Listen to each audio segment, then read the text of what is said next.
They said Winterridge Academy was a place of prestige, tucked into the mist-veiled woods of Vermont, hidden from the world like an ancient secret. The boarding school looked more like a Gothic fortress than an institute of learning. Its iron gates creaked with memory, its stone towers pierced the overcast sky like sentinels from another era. And when Isla Wren arrived on the first snowy morning of November, she knew two things.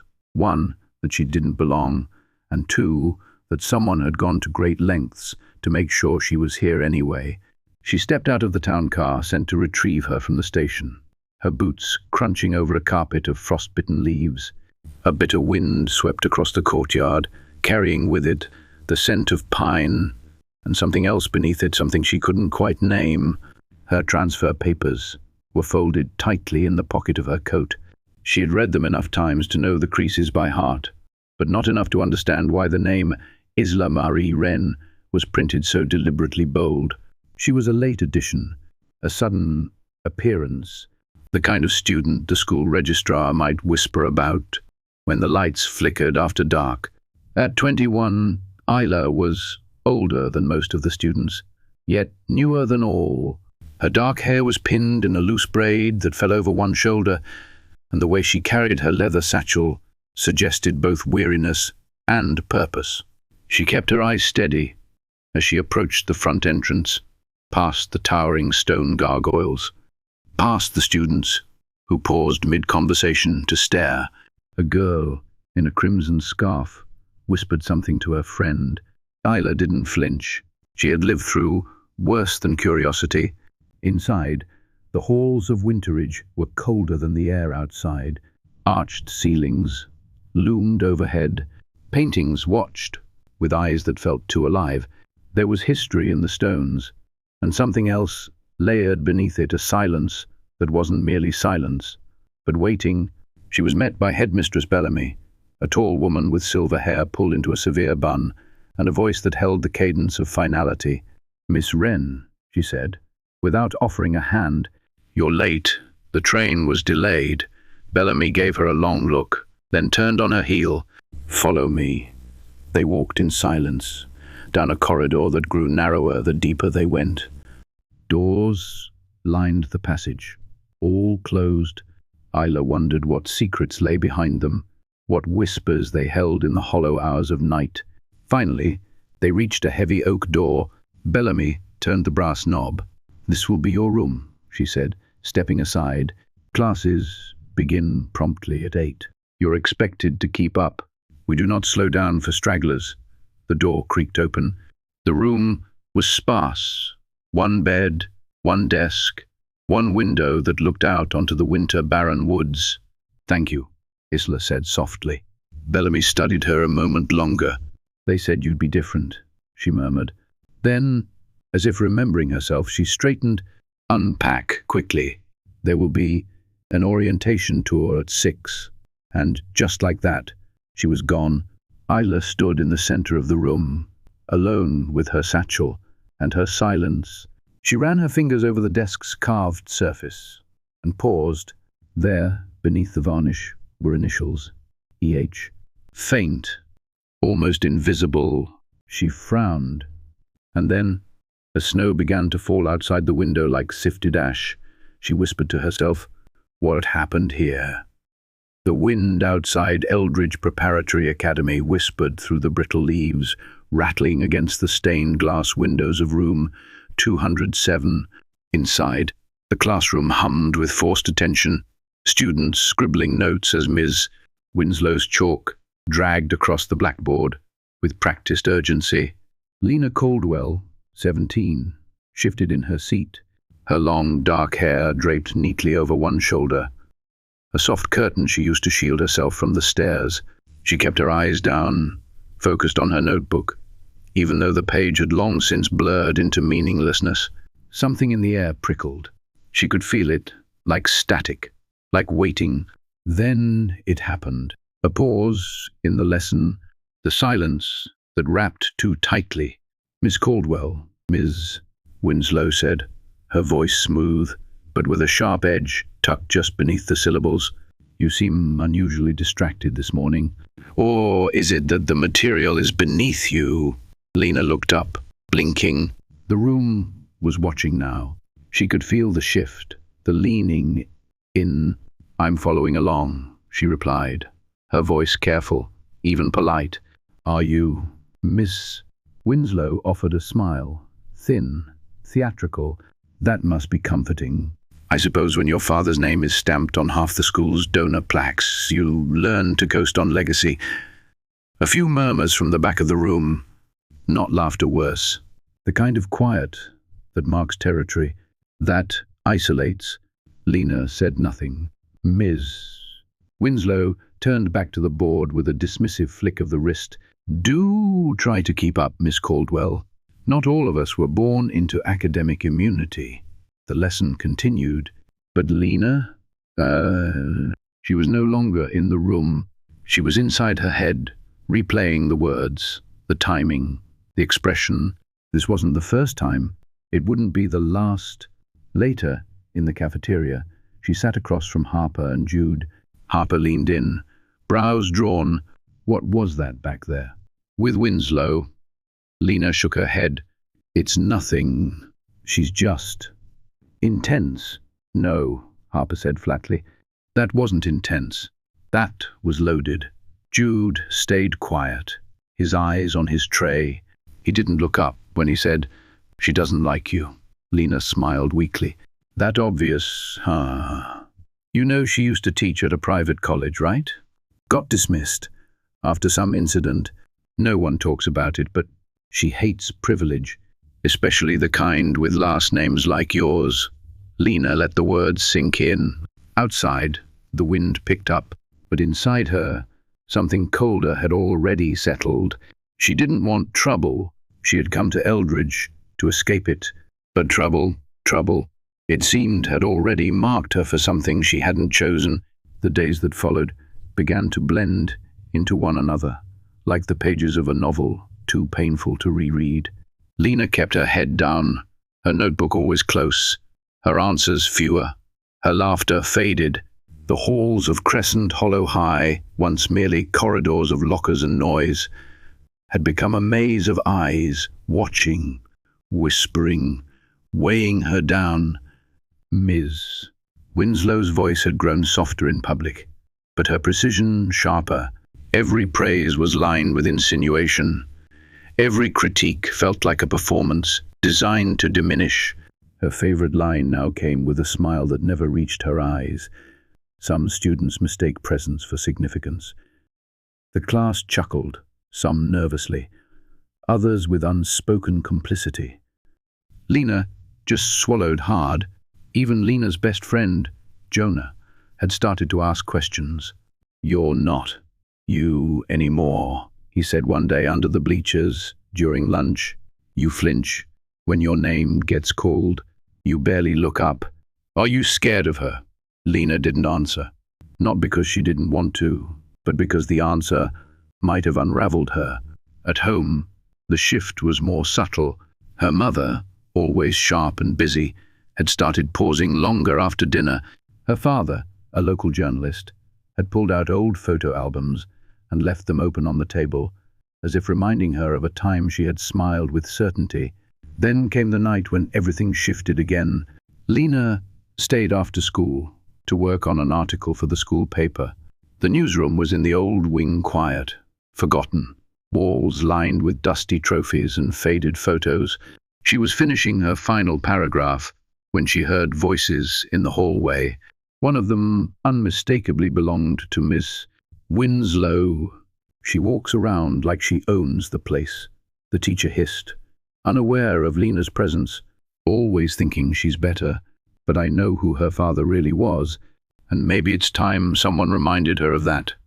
The words punched harder than Lena expected. Her father. The man who had died 3 years ago, his reputation never questioned, his name respected. Her breath hitched. What did Ms.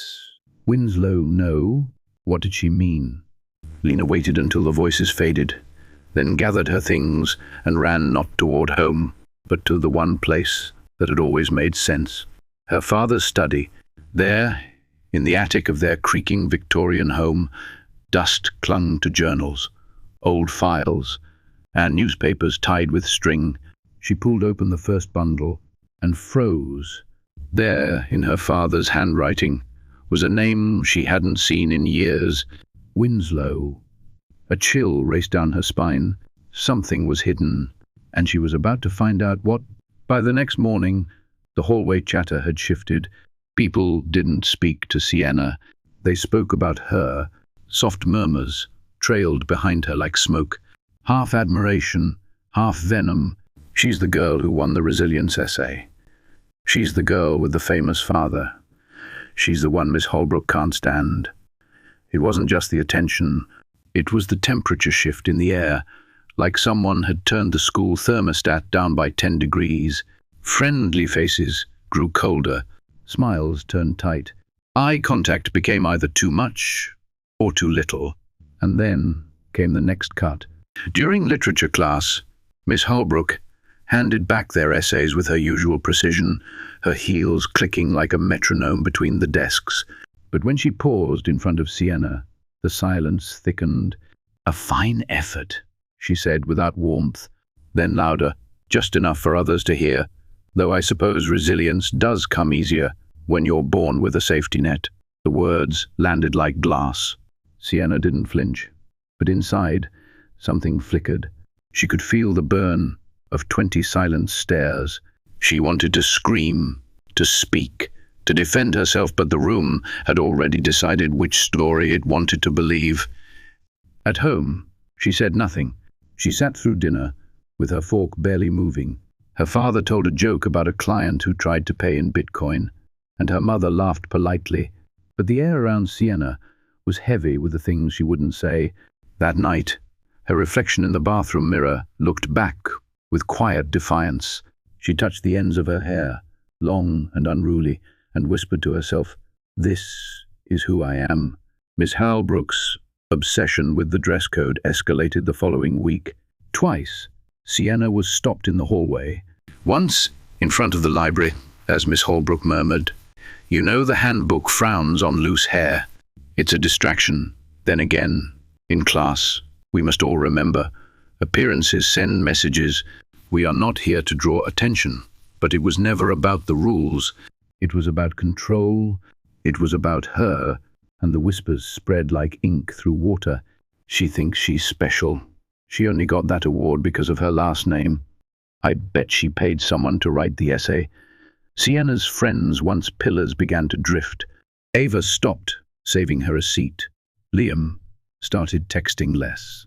The cafeteria became a cold battlefield of eyes that didn't meet hers, until one day, after class, Miss Holbrook asked her to stay.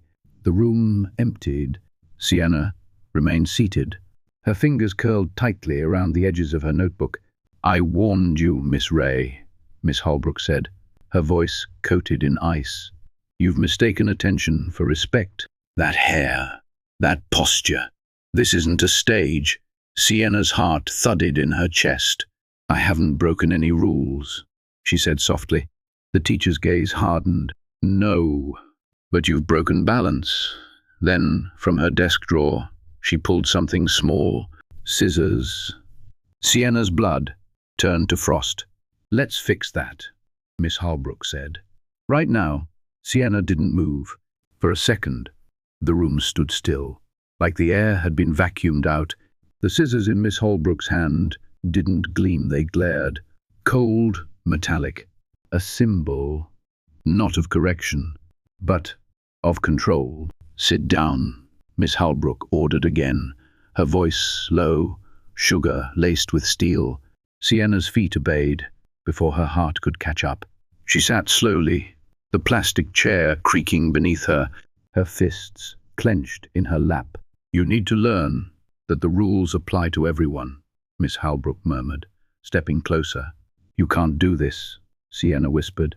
But the words sounded far away. Miss Holbrook's hand reached out, fingers brushing through Sienna's hair like it was something disposable. And then, snip. The sound was soft, but it detonated inside Sienna's skull. The first lock fell to the floor. Then another. She couldn't speak, couldn't breathe, could only sit frozen as her hair, her armor, her expression, herself unraveled onto the cold tile floor.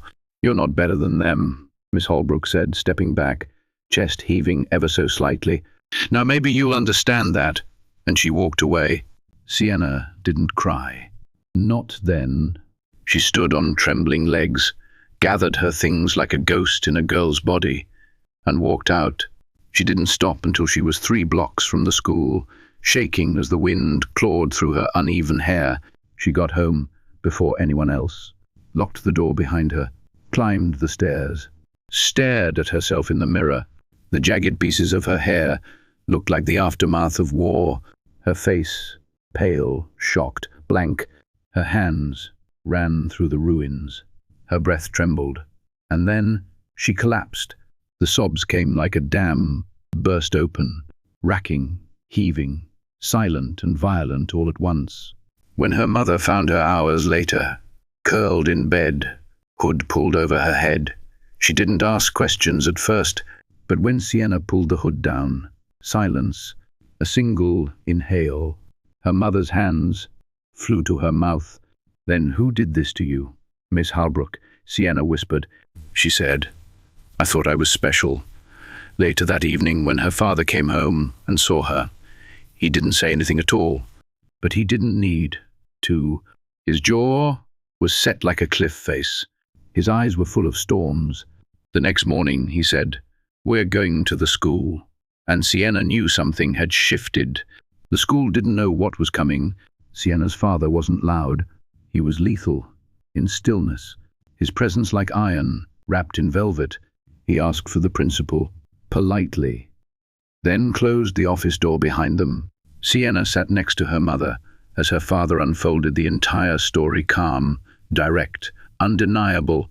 The principal's face turned grey as he listened, then white when Sienna's father pulled out a phone and played the video.